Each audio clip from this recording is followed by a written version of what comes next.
नमस्कार, प्रणाम, good evening friends. इस वीडियो में हम लोग डिस्कस करेंगे टीआरई 1 और टीआरई 2 में जो क्वेश्चन पूछे गए थे उसको भी सॉल्यूशन कराया जाएगा। उसके साथ साथ बीपीएससी के जो क्वेश्चन पूछे गए थे प्रीवियस ईयर में उनको भी सॉल्व कराया जाएगा दोस्तों, और इससे रिलेटेड क्वेश्चन सॉल्व कराया गया जिससे कि आप जो टीआरई 3 का एग्जामिनेशन 19, 20 और 21 को देने जा रहे हैं तो ये क्वेश्चंस आने की संभावनाएं ज़्यादा रहेंगी और उसका डिस्क्रिप्शन भी डिस्कस किया जाएगा जिससे कि उससे भी क्वेश्चंस बनाए जा सकते हैं। तो हो सकता है कि वो आपके एग्जामिनेशन में फंस जाएं। ओके फ्रेंड्स, तो इसके पहले भी मैंने वीडियो कुछ आपको प्रोवाइड कराया है प्रभाकर एकेडमी यूट्यूब चैनल पे, तो वहाँ पे जाकर के देख लीजिएगा। और अगर पहली बार चैनल पे विजिट कर रहे हैं तो चैनल को सब्सक्राइब भी कर लीजिएगा और बेल आइकन को भी प्रेस कर लीजिएगा जिससे कि आपके पास लेटेस्ट अपडेट पहुँचती रही। ओके दोस्तों, आइए नेक्स्ट क्वेश्चन जो 15 क्वेश्चन है, 15 नंबर क्वेश्चन, इसको डिस्कस करते हैं। ये क्या है, ठीक है। क्या है क्वेश्चन कि अपराधों की दोष सिद्धि के संबंध में भारतवर्ष के अंतर्गत निम्नलिखित में से कौन सा कथन सही है। मीन्स ये पॉलिटी से क्वेश्चन पूछा गया। कहाँ से? पॉलिटी से। ऑप्शन ए क्या है, भारत के संविधान में दोहरे दंड का प्रावधान नहीं पाया गया। क्या? दोहरे दंड का प्रावधान नहीं पाया गया है। ऑप्शन बी क्या है कि संविधान में अपराध से अधिक दंड से सुरक्षा दी गई। क्या? अपराध से अधिक दंड से सुरक्षा दी गई है। Okay friends, next option number C क्या दिया हुआ है उसको ध्यान से समझिएगा कि देश में उसी अपराध के लिए एक सरकारी कर्मचारी के विरुद्ध न्यायिक तथा विभागीय कार्यवाहियों की जा सकती है। और ऑप्शन डी क्या है, उपयुक्त में से एक से अधिक। और ऑप्शन ई क्या है, उपयुक्त में से कोई नहीं फ्रेंड्स। ओके फ्रेंड्स, तो इसका राइट ऑप्शन हो जाएगा फ्रेंड्स, इसका राइट ऑप्शन हो जाएगा ऑप्शन डी। ऑप्शन डी, उपयुक्त में से एक से अधिक। ओके फ्रेंड्स, आइए इसके डिस्क्रिप्शन को डिस्कस करते हैं। डिस्क्रिप्शन क्या है, ध्यान से इसको देखिएगा। भारतवर्ष के अंतर्गत अपराधों की दोषा सिद्धि के संबंध में दिए गए प्रश्न में से एक से अधिक विकल्प सत्य हैं, क्योंकि भारतीय संविधान के अनुच्छेद 20(2) में कहा गया है कि किसी भी व्यक्ति को एक ही अपराध के लिए एक से अधिक बार गिरफ्तार या दंडित नहीं किया जा सकता। अर्थात भारतीय संविधान में दोहरे दंड का प्रावधान नहीं है। दोहरे दंड का प्रावधान नहीं है। संविधान में अपराध से अधिक दंड से सुरक्षा दी गई है। मतलब इसमें एक से अधिक ऑप्शन सही है, इसलिए ऑप्शन नंबर डी सही होगा। ओके फ्रेंड्स, आइए नेक्स्ट क्वेश्चन की तरफ चलते हैं। Question number 16। क्वेश्चन नंबर 16 क्या है, ध्यान से समझिए। Question number 16 friends, question number 16 ये है कि भारतीय संविधान में मौलिक अधिकारों के विचार का संदर्भ किस देश से लिया गया है। ऑप्शन ए आयरलैंड से, ऑप्शन बी संयुक्त राज्य अमेरिका से, और ऑप्शन सी यूनाइटेड किंगडम से, ऑप्शन डी कनाडा से। फ्रेंड्स, इसका राइट ऑप्शन हो जाएगा ऑप्शन बी संयुक्त राज्य अमेरिका से। क्या यहाँ से लिए गए हैं? संयुक्त राज्य अमेरिका से। आइए इसके डिस्क्रिप्शन को डिस्कस कर लेते हैं। डिस्क्रिप्शन क्या है, ध्यान से देखिएगा कि भारतीय संविधान में मौलिक अधिकारों के विचार का संदर्भ संयुक्त राज्य अमेरिका से लिया गया है। और उल्लेखनीय है कि संविधान के भाग 3 में अनुच्छेद 12 से 35 तक मौलिक अधिकारों का उल्लेख है। क्या है? मौलिक अधिकारों का उल्लेख है। अब नेक्स्ट क्वेश्चन की तरफ चलते हैं। Question number 17। क्वेश्चन नंबर 17 क्या है, ध्यान से देखिएगा। क्वेश्चन नंबर 17 ये है कि भारतीय संविधान में राज्य के नीति निर्देशक सिद्धांत की अवधारणा किस देश के संविधान से ली गई है। तो ऑप्शन ए इंग्लैंड से, ऑप्शन बी स्विट्जरलैंड से, ऑप्शन सी आयरलैंड से, और ऑप्शन डी क्या उपयुक्त में से कोई नहीं। फ्रेंड्स, इसका राइट ऑप्शन हो जाएगा ऑप्शन सी आयरलैंड से। कहाँ से ली गई है? आयरलैंड से ली गई है। Right option option C. आइए इसके डिस्क्रिप्शन को डिस्कस करते हैं। डिस्क्रिप्शन क्या है, ध्यान से समझिएगा। डिस्क्रिप्शन ये है फ्रेंड्स कि भारतीय संविधान के में राज्य के नीति निर्देशक सिद्धांत की अवधारणा आयरलैंड के संविधान से ली गई है। और भारत के संविधान के भाग 4 अनुच्छेद 36 से 51 में राज्य के नीति निर्देशक सिद्धांत भी शामिल है। क्या है? राज्य के नीति निर्देशक सिद्धांत में शामिल है। और भारतीय संविधान का अनुच्छेद 37 नीति निर्देशक सिद्धांतों के कार्यों के बारे में अवगत कराता है। क्या? कार्यों के बारे में अवगत कराता है। नेक्स्ट क्वेश्चन की तरफ चलते हैं। Question number 18। क्वेश्चन नंबर 18 क्या है, इसको ध्यान से समझिएगा। क्वेश्चन नंबर 18 यह है कि निम्नलिखित में से कौन सा भारत के संविधान के अंतर्गत मूल कर्तव्य है। क्या है? मूल कर्तव्य है। तो ऑप्शन ए क्या है, देश की एकता एवं अखंडता को कायम रखना। ऑप्शन बी प्राकृतिक पर्यावरण को सुरक्षित करना। ऑप्शन सी अपने बच्चे को शैक्षिक अवसर प्रदान करना। और ऑप्शन डी क्या उपयुक्त में से एक से अधिक। ऑप्शन ई क्या उपयुक्त में से कोई नहीं। फ्रेंड्स, तो इसका राइट ऑप्शन हो जाएगा ऑप्शन डी, जो उपयुक्त में से एक से अधिक। क्या होगा? उपयुक्त में से एक से अधिक। आइए इसके डिस्क्रिप्शन को डिस्कस करते हैं। डिस्क्रिप्शन क्या है, ध्यान से समझिएगा। डिस्क्रिप्शन क्या है कि भारतीय संविधान में मौलिक कर्तव्य 42वें संविधान संशोधन 1976, क्या मौलिक कर्तव्य 42वें संविधान संशोधन 1976 के द्वारा जोड़ा गया है और इसे संविधान के भाग 4 क में अनुच्छेद 51 क के तहत रखा गया है।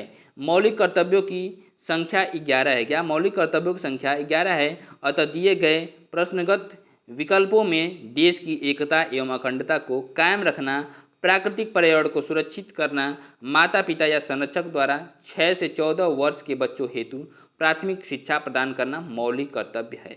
इस प्रकार ऑप्शन डी इसका क्या हो जाएगा, करेक्ट आंसर हो जाएगा। ओके फ्रेंड्स, आइए नेक्स्ट क्वेश्चन की तरफ चलते। Question number 19।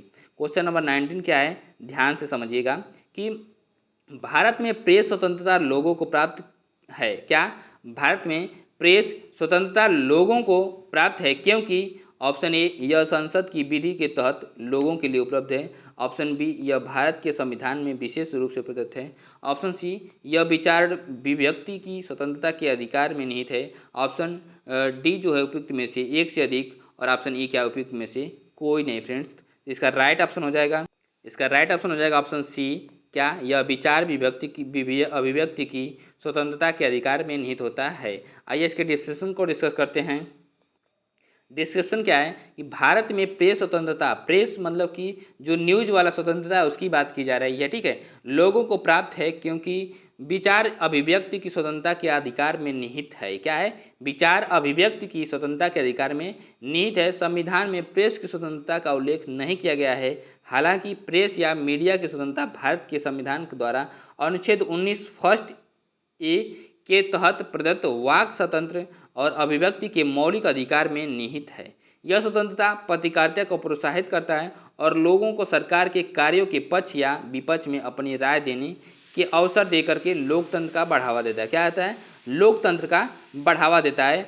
अब जो क्वेश्चंस रहेंगे वो किससे रिलेटेड रहेंगे, राष्ट्रपति, किससे रिलेटेड रहेंगे, राष्ट्रपति, उपराष्ट्रपति, मंत्रिपरिषद और महान्यायवादी संसद तथा राज्यसभा और लोकसभा से रिलेटेड रहेंगे ये क्वेश्चंस जो नेक्स्ट आने वाले क्वेश्चंस हैं। ओके फ्रेंड्स, तो ये जो क्वेश्चन नंबर 20 दिया हुआ है, क्वेश्चन नंबर 20 क्या है कि भारत की नव उद्घाटित संसद में सांसदों के लिए कुल कितनी सीटें हैं। तो option A 888, option B 1272, option C 1326, option D क्या है उपयुक्त में से एक से अधिक, ऑप्शन ई क्या उपयुक्त में से कोई नहीं। फ्रेंड्स, इसका राइट ऑप्शन हो जाएगा, राइट ऑप्शन हो जाएगा ऑप्शन बी 1272, कितना 1272। ओके फ्रेंड्स, आइए इसके डिस्क्रिप्शन को डिस्कस करते हैं। डिस्क्रिप्शन क्या है, ध्यान से डिस्क्रिप्शन को देखिएगा।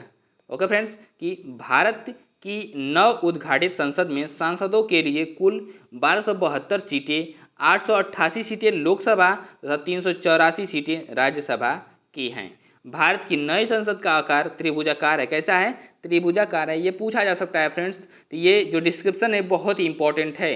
क्या, जो कि 64,500 मीटर स्क्वायर में फैला है। कितना, 64,500 मीटर स्क्वायर में फैला है और इसे टाटा प्रोजेक्ट लिमिटेड द्वारा 971 करोड़ की लागत से बनाया गया। क्या, 971 करोड़ की लागत से बनाया गया है। इसके वास्तुकार बिमल पटेल हैं। क्या, कौन है, बिमल जालान पटेल हैं। ओके फ्रेंड्स, आइए नेक्स्ट क्वेश्चन की तरफ चलते हैं। क्वेश्चन नंबर 21 क्या दिया हुआ है, ध्यान से समझिएगा कि भारत की संसद के नए भवन के प्रभारी वास्तुकार का नाम क्या है। ये क्वेश्चन आया हुआ था बीपीएससी टीआरई 1 में फ्रेंड्स। ओके फ्रेंड्स, क्या है कि भारत की संसद के नए भवन के प्रभारी वास्तुकार का नाम क्या है। तो option A Arun Goyal, option B Padmashri Bimal Patel, option C Anoop Rai और ऑप्शन डी क्या उपयुक्त में से एक से अधिक, और ऑप्शन ई क्या उपयुक्त में से कोई नहीं। फ्रेंड्स, तो इसका राइट ऑप्शन हो जाएगा ऑप्शन बी पद्मश्री बिमल पटेल। क्या right option, option B Padmashri Bimal Patel. आइए इसके डिस्क्रिप्शन को डिस्कस करते हैं। डिस्क्रिप्शन क्या है, ध्यान से समझिएगा डिस्क्रिप्शन। इसीलिए तो मैं डिस्क्रिप्शन को मैं डिस्कस इसलिए कर रहा हूँ क्योंकि ये एग्जामिनेशन में बहुत इंपॉर्टेंट भूमिका निभाएंगे। ओके फ्रेंड्स, कि भारत की राजधानी में निर्माणाधीन सेंट्रल विस्ता के प्रमुख अंग संसद भवन की नई इमारत के प्रभारी वास्तुकार पद्मश्री प्राप्तकर्ता बिमल पटेल हैं। क्या है, पद्मश्री प्राप्तकर्ता बिमल पटेल हैं। बिमल पटेल को वर्ष 2019 में आर्किटेक्चर क्षेत्र में असाधारण काम के लिए राष्ट्रीय पुरस्कार पद्मश्री से सम्मानित किया गया था और भारत के नए संसद भवन की आधारशिला प्रधानमंत्री नरेंद्र मोदी ने 10 दिसंबर 2010 को रखी थी तथा उन्होंने 28 मई 2023 को इसका उद्घाटन किया था। क्या 28 मई 2023 को इसका उद्घाटन किया गया था।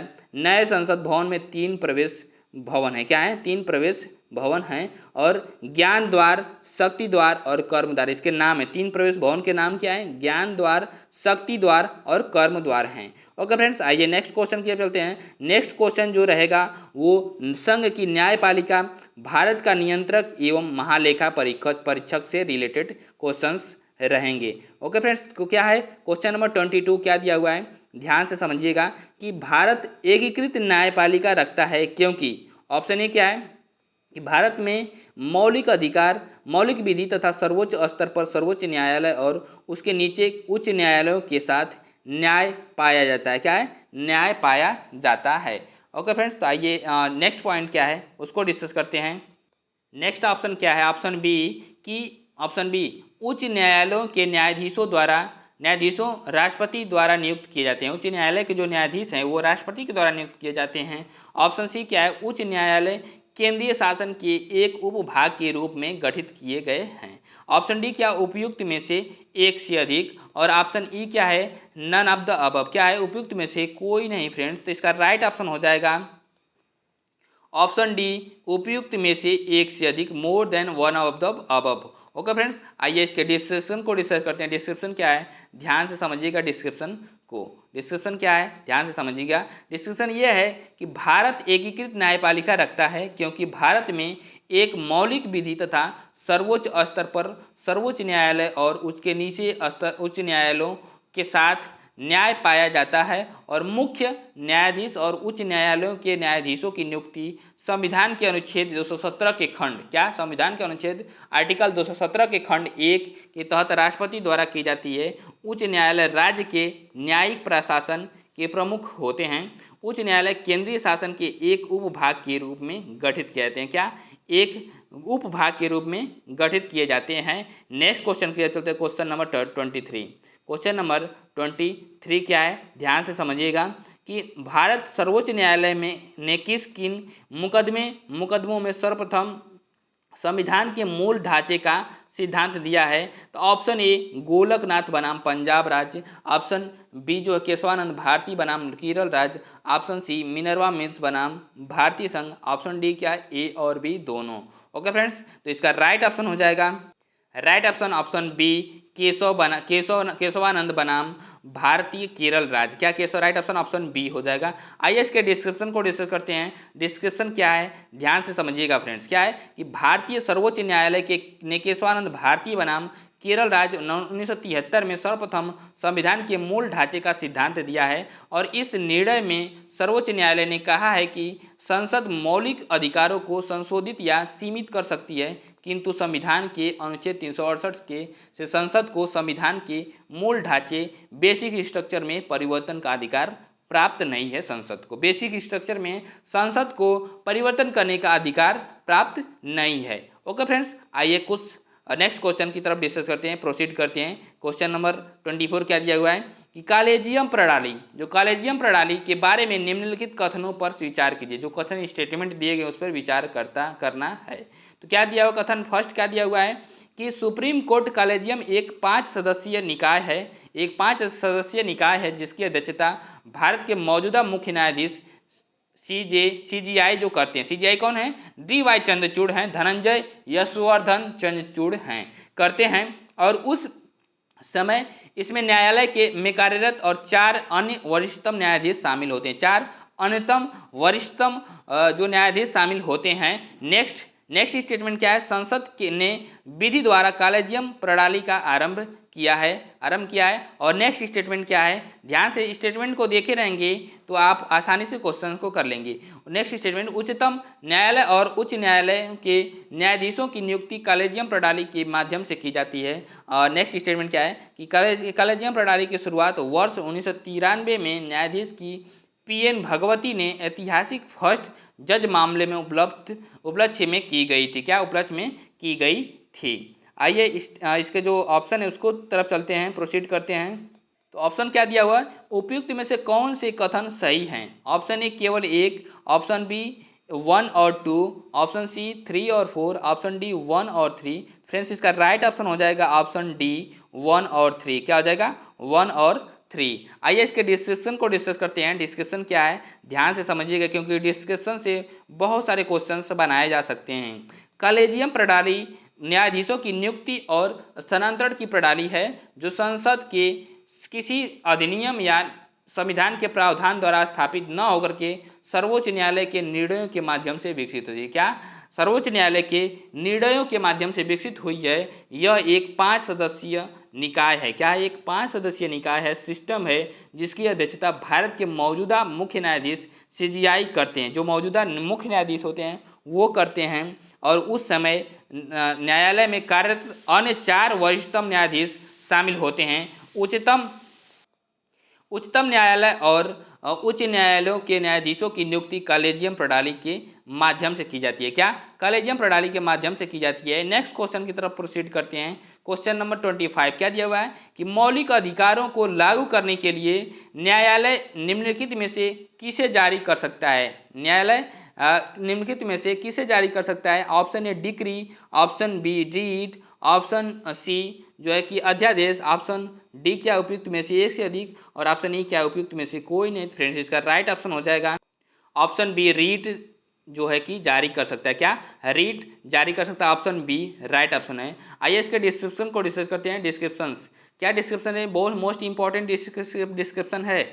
मौलिक अधिकारों को लागू करने के लिए सर्वोच्च न्यायालय तथा उच्च न्यायालय को रीट जारी करने की शक्ति प्राप्त है, और भारतीय संविधान के अनुच्छेद 32 को महत्वपूर्ण अनुच्छेद माना गया। अनुच्छेद 32 को महत्वपूर्ण अनुच्छेद माना गया है, माना जाता है, क्योंकि यह प्रावधान करता है कि मौलिक अधिकारों की रक्षा का अधिकार अपने आप में एक मौलिक अधिकार है। संसद किसी भी अन्य न्यायालय को सभी प्रकार के निर्देश, आदेश और रिट जारी करने का अधिकार दे सकती है। ओके फ्रेंड्स, आइए नेक्स्ट क्वेश्चन के प्रोसीड करते हैं। क्वेश्चन नेक्स्ट जो रहेगा वो राज्य के उच्च न्यायालय, अधीनस्थ न्यायालय और संघ राज्य क्षेत्र के से रिलेटेड क्वेश्चंस रहेंगे। क्या रहेंगे, जो इन सब चीजों से क्वेश्चंस रिलेटेड रहेंगे फ्रेंड्स। तो क्वेश्चन नंबर 26 क्या दिया हुआ है, ध्यान से देखिएगा। क्वेश्चन नंबर 26 ये दिया हुआ है कि उच्च न्यायालय में न्यायाधीशों की संख्या निर्धारित करने का अधिकार निम्नलिखित में से किसके पास है। तो ऑप्शन ए राष्ट्रपति के पास, ऑप्शन बी राज्य के मुख्यमंत्री के पास, ऑप्शन सी प्रधानमंत्री के पास, और ऑप्शन डी क्या संसद के पास। फ्रेंड्स इसका राइट ऑप्शन हो जाएगा ऑप्शन ए राष्ट्रपति के पास। किसके पास होता है, राष्ट्रपति के पास होता है। आइए इसके डिस्क्रिप्शन को डिस्कस करते हैं। डिस्क्रिप्शन क्या है, ध्यान से समझिएगा। डिस्क्रिप्शन ये है फ्रेंड्स की उच्च न्यायालय में न्यायाधीशों की संख्या निर्धारित करने का अधिकार राष्ट्रपति के पास है, और अनुच्छेद 217 के अनुसार उच्च न्यायालय के न्यायाधीशों की नियुक्ति राष्ट्रपति द्वारा भारत के मुख्य न्यायाधीश तथा संबंधित राज्य के राज्यपाल के परामर्श से की जाएगी, और जबकि सर्वोच्च न्यायालय के में न्यायाधीशों की संख्या संसद द्वारा निर्धारित की जाती है, संसद के द्वारा निर्धारित की जाती है। आइए प्रोसीड करते हैं नेक्स्ट क्वेश्चन की तरफ। जो नेक्स्ट क्वेश्चन है वो किससे रिलेटेड रहेगा, तो नगर पालिका और पंचायत और सहकारी समितियों से रिलेटेड क्वेश्चंस रहेंगे। फ्रेंड्स क्वेश्चन नंबर 27 क्या दिया हुआ है, ध्यान से देखिए कि निम्नलिखित में से भारत में जिला नियोजन समितियों का मुख्य उद्देश्य कौन सा है। तो ऑप्शन ए पंचायतों और नगर पालिकाओं की योजनाओं को एकीकृत करना, ऑप्शन बी है कि जनपद की प्रारूपी योजना तैयार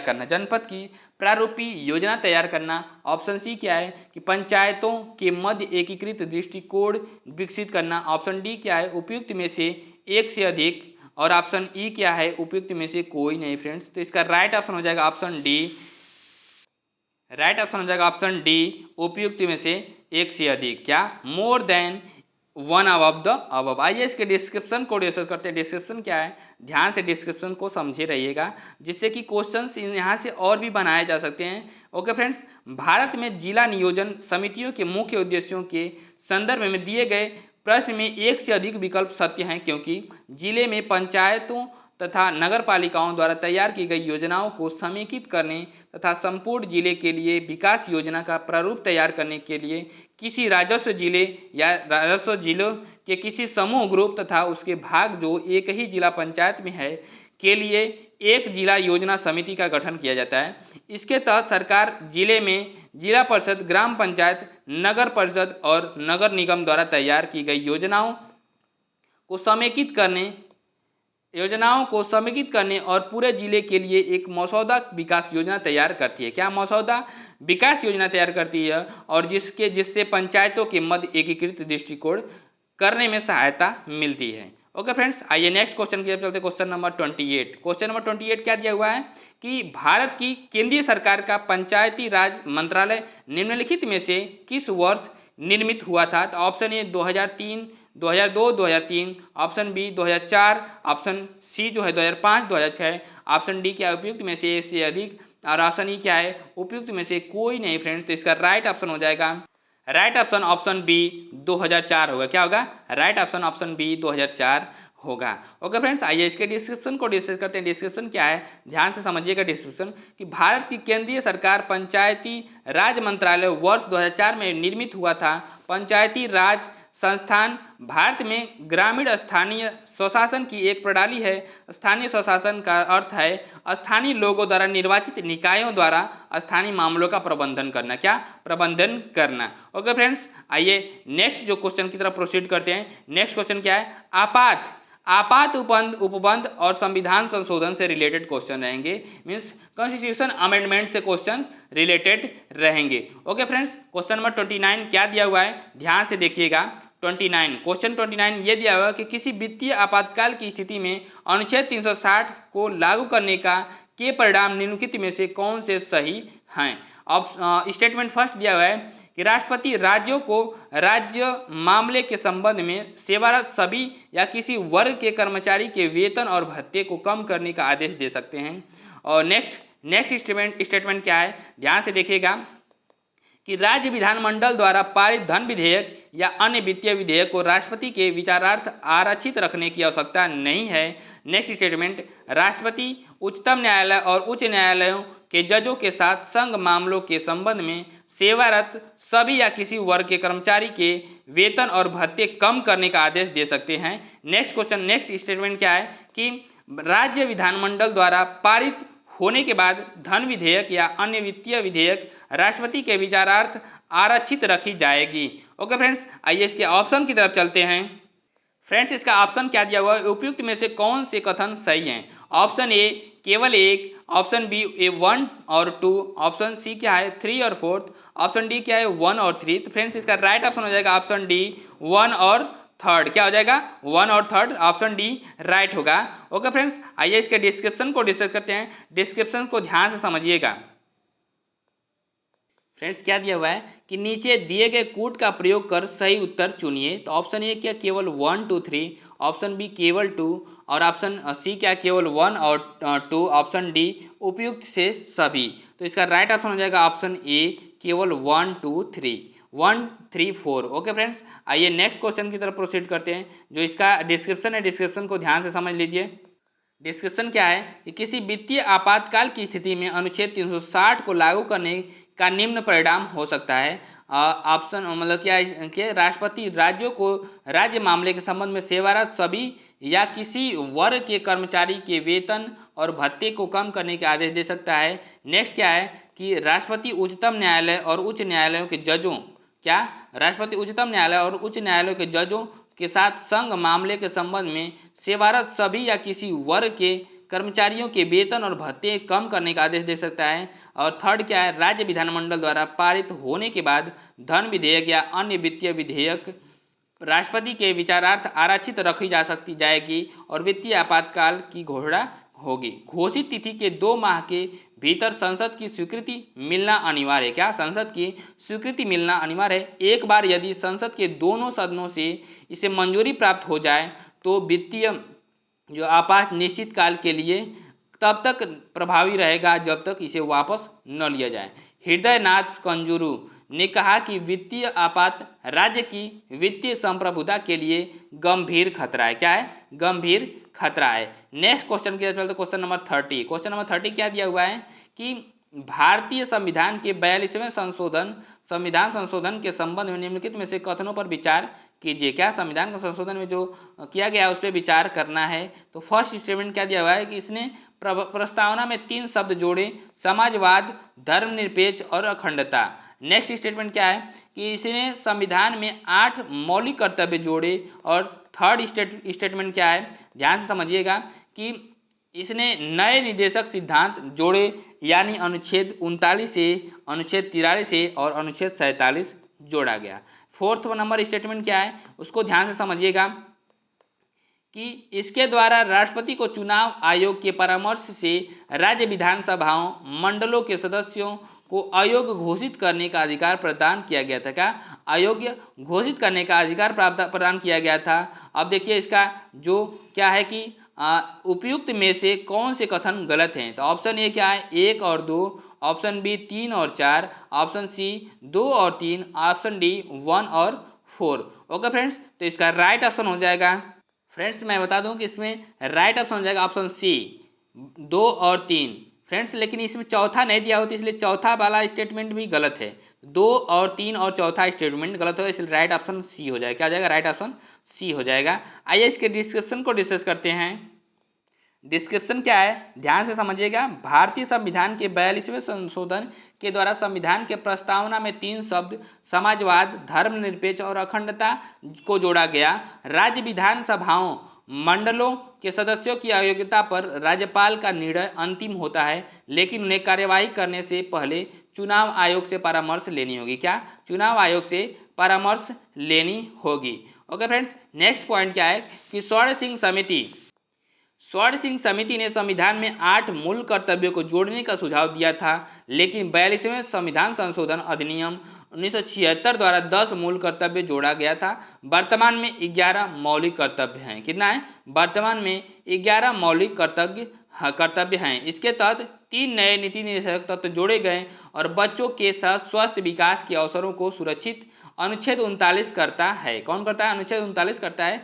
समान न्याय को बढ़ावा देना और गरीबों को मुफ्त कानूनी सहायता अनुच्छेद 39A में है। और नेक्स्ट क्या है? उद्योग के प्रबंधन में कर्मकारों की भागीदारी सुनिश्चित करने के लिए कदम बढ़ाए अनुच्छेद 43A में है। किसमें है? अनुच्छेद 43A में है। ओके फ्रेंड, 39A में है। और क्या है? उद्योग के प्रबंधन में कर्मकारों की भागीदारी जो है कि सुनिश्चित करने के लिए कदम बढ़ाए अनुच्छेद 43A में है। और पर्यावरण के संरक्षण व संवर्धन तथा वन एवं वन्य जीवों की रक्षा का प्रयास अनुच्छेद 48A में है। तो अतः कथन क्या आ जाएगा? 2, 3, 4 गलत हो जाएगा। ओके फ्रेंड्स, आइए नेक्स्ट क्वेश्चन की तरफ चलते हैं। क्वेश्चन है क्या कि 31 क्या दिया हुआ है? जो विविध से रिलेटेड क्वेश्चन रहेगा। विविध में क्या दिया हुआ है 31 में कि दूरदर्शन का ध्येय वाक्य है। दूरदर्शन का ध्येय वाक्य से रिलेटेड भी क्वेश्चंस पूछे जाते हैं फ्रेंड्स। तो दूरदर्शन का ध्येय वाक्य क्या है कि ऑप्शन ए क्या है? बहुजन हिताय बहुजन सुखाय। और ऑप्शन बी क्या है? सत्यम शिवम सुंदरम। ऑप्शन सी क्या है? सत्यमेव जयते। और ऑप्शन डी क्या है? उपयुक्त में से एक से अधिक। तो फ्रेंड्स इसका राइट ऑप्शन हो जाएगा ऑप्शन बी सत्यम शिवम सुंदरम। क्या? सत्यम शिवम सुंदरम। ये ध्येय वाक्य स्लोगन ज़्यादा पूछा जाता है बीपीएससी के द्वारा, तो इसलिए आप स्लोगन को भी लर्न कर लीजिएगा। आइए इसके डिस्क्रिप्शन को डिस्कस करते हैं। डिस्क्रिप्शन को ध्यान से समझिएगा। डिस्क्रिप्शन क्या है कि दूरदर्शन का ध्येय वाक्य सत्यम शिवम सुंदरम है। इसका अर्थ है सत्य ही शिव है और शिव ही सुंदर है, सुंदर ही सत्य है। अर्थात जो ईश्वर है वह सत्य है और जो सत्य है वह ही सुंदर है, जो सुंदर है वह ही ईश्वर है। यह वाक्य कठोपनिषद से लिया गया। क्या? कठोपनिषद से लिया गया है। ओके फ्रेंड्स, आइए इसके नेक्स्ट क्वेश्चन की तरफ प्रोसीड करते हैं। नेक्स्ट क्वेश्चन क्या है? Question number 32। क्वेश्चन नंबर 32 क्या है? ध्यान से समझिएगा।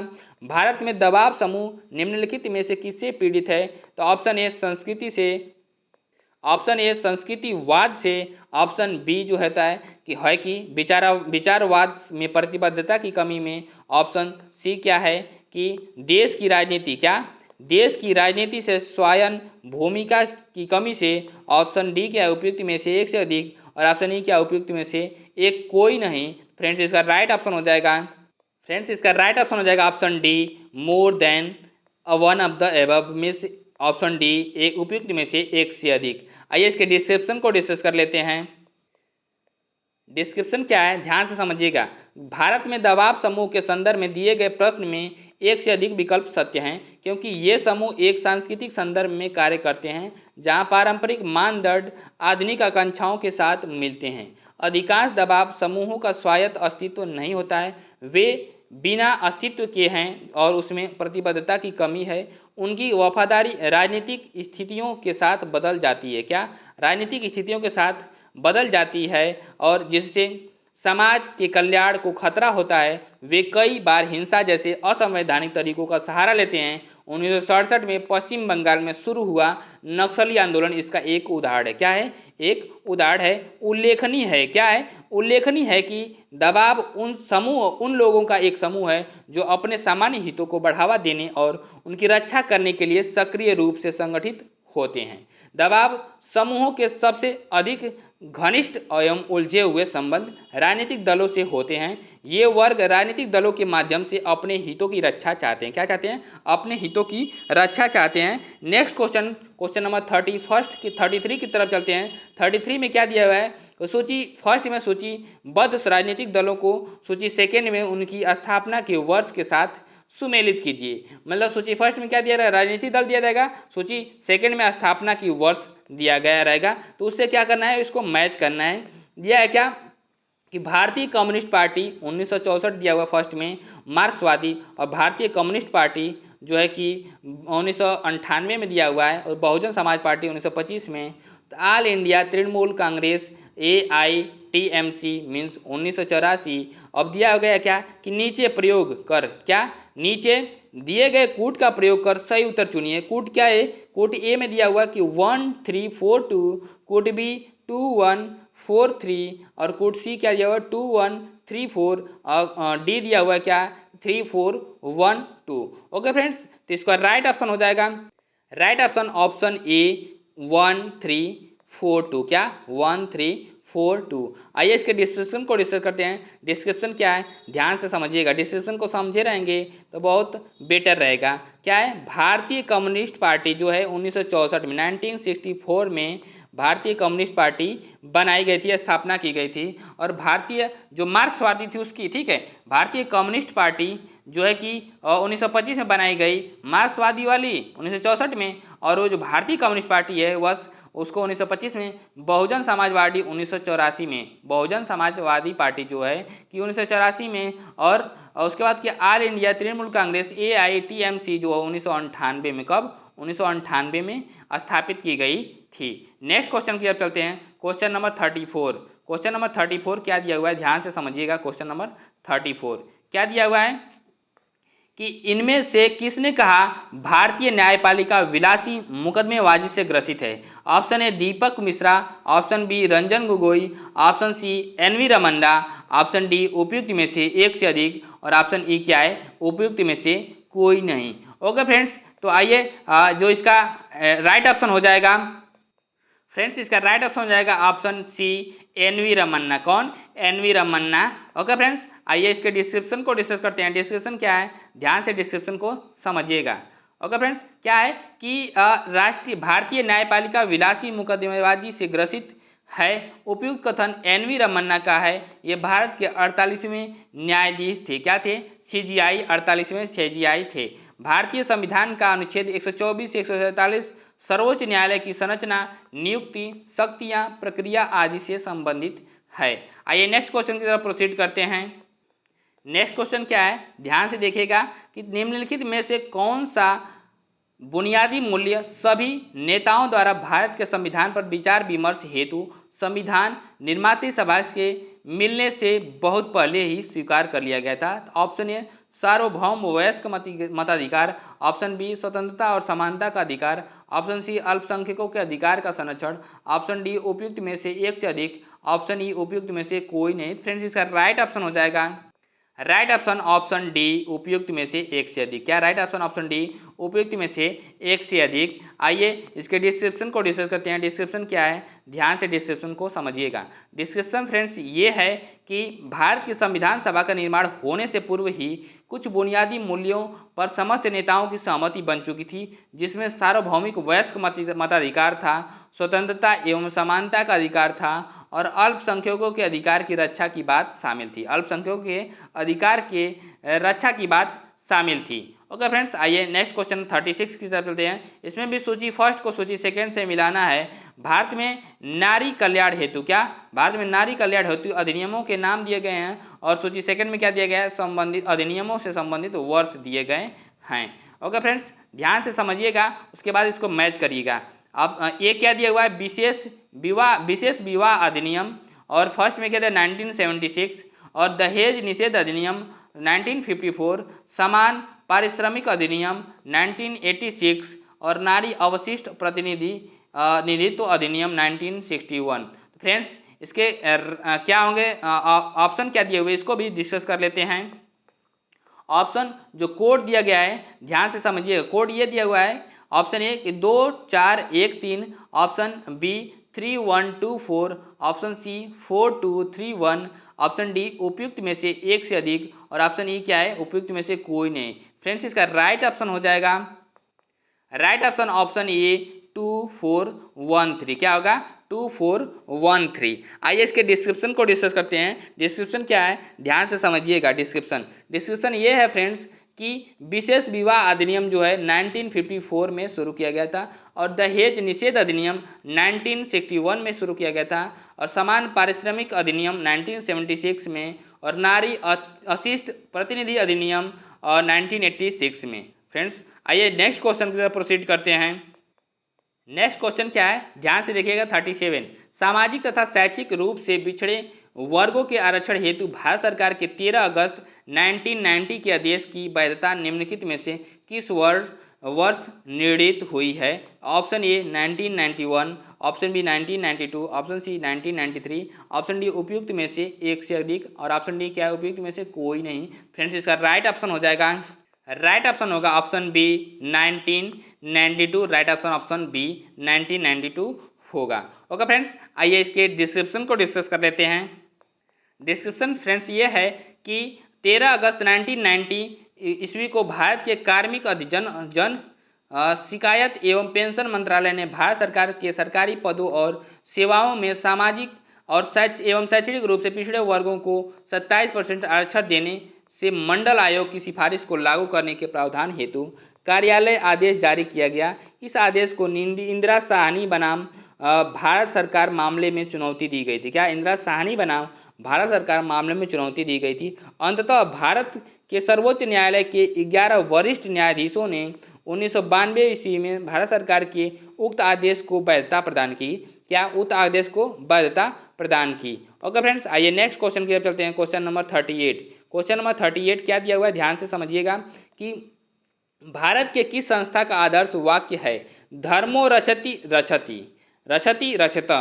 ठीक है, कानून तभी रक्षा करता है जब उसकी रक्षा की जाती है। तो ऑप्शन ए अनुसंधान और विशेष विश्लेषण विंग, ऑप्शन बी भारतीय सेना, ऑप्शन सी भारत का सर्वोच्च न्यायालय, ऑप्शन डी उपयुक्त में से एक से अधिक, और ऑप्शन ई क्या है, उपयुक्त में से कोई नहीं। फ्रेंड्स, तो इसका राइट ऑप्शन हो जाएगा, राइट ऑप्शन ऑप्शन ए अनुसंधान एवं विश्लेषण विंग, मतलब रॉ की है, किसका है, रिसर्च एंड एनालिसिस विंग की, रॉ की। Option right option option A हो जाएगा, रॉ का ये स्लोगन था। ओके फ्रेंड्स, आइए इसके डिस्क्रिप्शन को डिस्कस करते हैं कि धर्मो रक्षति रक्षता, कानून तभी रक्षा करता है जब उसकी रक्षा की जाती है।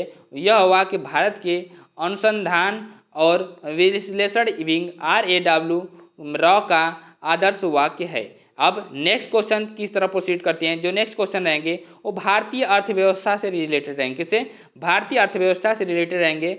आर्थिक नियोजन एवं राष्ट्रीय आय और बजट से रिलेटेड क्वेश्चंस रहेंगे। क्वेश्चन नंबर 39 क्या दिया हुआ है, ध्यान से देखिए। क्वेश्चन नंबर 39 क्या दिया हुआ है, संघ सरकार के वित्त नवीनतम विकास के बारे में निम्नलिखित कथनों पर विचार कीजिए। क्या, निम्नलिखित कथनों पर विचार कीजिए। स्टेटमेंट फर्स्ट क्या दिया हुआ है, महामारी वित्तीय वर्ष 2021 के दौरान संघ सरकार का राजकोषीय घाटा सकल घरेलू उत्पाद के 9.2% तक पहुंच गया था। नेक्स्ट स्टेटमेंट क्या है कि वित्तीय वर्ष 2022 में राजकोषीय घाटा कम होकर के सकल घरेलू उत्पाद का 7.7% हो गया। कितना हो गया, 7.7% हो गया। ओके फ्रेंड्स, उसके बाद क्या है, पिछले 2 वर्षों में राजस्व संग्रहण कम हो गया है और इसका उपयुक्त में से कौन सा कथन सही है। ऑप्शन ए केवल 1, ऑप्शन बी 1 और 2, और ऑप्शन सी क्या है 2 और 3, ऑप्शन डी उपयुक्त में से कोई नहीं। तो फ्रेंड्स, इसका राइट ऑप्शन हो जाएगा, राइट ऑप्शन ऑप्शन ए केवल एक सही है। क्या है? केवल एक सही है। Right option option A. आइए इसके डिस्क्रिप्शन को डिस्कस करते हैं। डिस्क्रिप्शन क्या है, ध्यान से डिस्क्रिप्शन को समझिएगा कि आर्थिक समीक्षा 2022-23 के अनुसार महामारी वित्तीय वर्ष 2020-21 के दौरान संघ सरकार का राजकोषीय घाटा सकल घरेलू उत्पाद जीडीपी का 9.2% था 9.2% था, जबकि यह वित्तीय वर्ष 2021-22 तथा 2022-23 में क्रमशः 6.7% संशोधित अनुमान तथा 6.4% बजट अनुमान है। ओके फ्रेंड्स, और नेक्स्ट जो पॉइंट है उसको भी डिस्कस करते हैं। बजट 2023-24 के अनुसार वित्तीय वर्ष 2021-22 22-23 एवं 23-24 में राजस्व प्राप्तियां क्रमशः जो है कि 21,000 हजार 10,000 लाख 10 लाख मतलब 21,69,905 करोड़ रुपये वास्तविक और 23,48,413 करोड़ रुपये धन संशोधित धन अनुमान एवं 26,32,221 करोड़ रुपये बजट अनुमान है। इस प्रकार पिछले 2 वर्षों में राजस्व संग्रह में वृद्धि हुई। क्या हुई है? राजस्व संग्रह में वृद्धि हुई है। आइए नेक्स्ट क्वेश्चन की तरफ प्रोसीड करते हैं। नेक्स्ट क्वेश्चन क्या है, ध्यान से सुनिएगा। केंद्र सरकार के गैर योजना व्यय के बारे में निम्नलिखित में से कौन सा कथन सही है? ऑप्शन ए व्यय ब्याज भुगतान पर होता है, ऑप्शन बी व्यय विज्ञान और प्रौद्योगिकी पर होता है, ऑप्शन सी व्यय कृषि पर होता है और ऑप्शन डी उपयुक्त में से कोई नहीं। ओके फ्रेंड्स, तो इसका राइट ऑप्शन हो जाएगा ऑप्शन ए व्यय ब्याज पर भुगतान होता है। व्यय ब्याज पर भुगतान होता है। राइट ऑप्शन ऑप्शन ए हो जाएगा। ओके फ्रेंड्स, आइए इसके डिस्क्रिप्शन को डिस्कस करते हैं। डिस्क्रिप्शन को ध्यान से समझिएगा। डिस्क्रिप्शन क्या है कि गैर योजनागत व्यय सरकार द्वारा गैर उत्पादक क्षेत्रों जैसे वेतन, सब्सिडी, ग्रिड और ब्याज पेंशन राज्यों और केंद्र शासित प्रदेशों की सरकारों को वैधानिक हस्तांतरण पर खर्च की जाने वाली राशि है। गैर योजनागत व्यय का सबसे बड़ा हिस्सा ब्याज भुगतान और ऋण चुकाने में खर्च होता है। केंद्रीय बजट 2023-24 में ब्याज भुगतान पर किए जाने वाले खर्च की राशि 10,79,971 करोड़ रुपये है, जो कुल व्यय का लगभग 20% है। क्या है? कुल व्यय का लगभग 20% है। नेक्स्ट क्वेश्चन की तरफ चलते हैं। Question number 41। क्वेश्चन नंबर 41 क्या दिया हुआ है? आर्थिक सर्वेक्षण 2023 के अनुसार निम्नलिखित में से कौन सा कथन भारत में प्रत्यक्ष विदेशी निवेश की प्रवृत्ति का वर्णन करते हैं? क्या प्रवृत्ति का वर्णन करते हैं? तो स्टेटमेंट फर्स्ट क्या दिया? निजी क्षेत्र की कम भागीदारी के कारण इनमें कमी आई है। सेकेंड स्टेटमेंट क्या है? महामारी से पहले स्तर की तुलना में इसमें वृद्धि हुई है। थर्ड क्या स्टेटमेंट दिया हुआ है? स्टेटमेंट थर्ड ये है कि टेलीकॉम सेक्टर में पूरी तरह से सुधार होने के बाद किसी भी वित्तीय वर्ष में बिना घटे इसमें तेजी से बढ़ोतरी हुई है। फोर्थ स्टेटमेंट कमजोर वैश्विक आर्थिक स्थिति के कारण इसमें कमी आई है। फ्रेंड्स, जो इसका जो ऑप्शन क्या दिया हुआ है? ऑप्शन ये है फ्रेंड्स, नीचे दिए गए कोड का प्रयोग कर सही उत्तर का चुनाव करना है। क्या करना है? सही उत्तर का चुनाव करना। ऑप्शन ए केवल फर्स्ट और third, option B 2 and 4th, option जो थर्ड है 1 2 3, ऑप्शन जो डी है केवल 4। ओके फ्रेंड्स, तो फ्रेंड्स इसका राइट ऑप्शन हो जाएगा ऑप्शन डी केवल 4। क्या हो जाएगा? राइट ऑप्शन ऑप्शन डी केवल 4 राइट ऑप्शन होगा। आइए इसके डिस्क्रिप्शन को डिस्कस करते हैं। डिस्क्रिप्शन क्या है? ध्यान से समझिएगा। डिस्क्रिप्शन फ्रेंड्स ये है कि आर्थिक समीक्षा 2022-23 के अनुसार बढ़ती वैश्विक अनिश्चितता के बीच वित्त वर्ष 2023-22 की पहली छमाही में प्रत्यक्ष विदेशी निवेश एफडीआई में समग्र गिरावट आई है। हालांकि अंतर्वाह इनफ्लो पूर्व महामारी के स्तर से काफी ऊपर रहा है। क्या है? ऊपर रहा है। संरचनात्मक सुधारों और व्यापार करने में आसानी में सुधार के उपायों से प्रेरित था, जिससे भारत दुनिया में सबसे आकर्षक एफडीआई गंतव्यों में से एक बना। क्या? Foreign direct investment. एफडीआई का मतलब क्या होता है? Foreign direct investment. Okay friends, जो दिया है नेक्स्ट क्या? अंकटाड। क्या दिया हुआ है? अंकटाड की विश्व निवेश रिपोर्ट ने अपने प्रत्यक्ष विदेशी निवेश सेवा की सूची में भारत को वर्ष 2021 में 20 मेजबान देशों में 7वें बड़े प्राप्तकर्ता के रूप में दर्शाया है। क्या? 7वें बड़े प्राप्तकर्ता के रूप में दर्शाया है। किंतु वित्त वर्ष 2022 में भारत को सेवा क्षेत्र में 7.1 बिलियन अमेरिकी डॉलर की एफडीआई इक्विटी प्रवाह सहित 84 8 बिलियन अमेरिकी डॉलर की उच्चतम एफडीआई अंतर्वाह प्राप्त हुई है। क्या? फॉरेन डायरेक्ट इन्वेस्टमेंट प्राप्त हुआ है।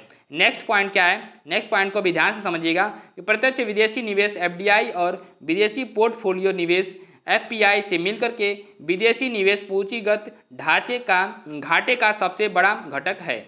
वित्त वर्ष 2023 की पहली छमाही में निवल एफडीआई प्रवाह 20 बिलियन अमेरिकी डॉलर था, जो कि वित्त वर्ष 2022 की इसी अवधि के 20.3 बिलियन अमेरिकी डॉलर से कम है।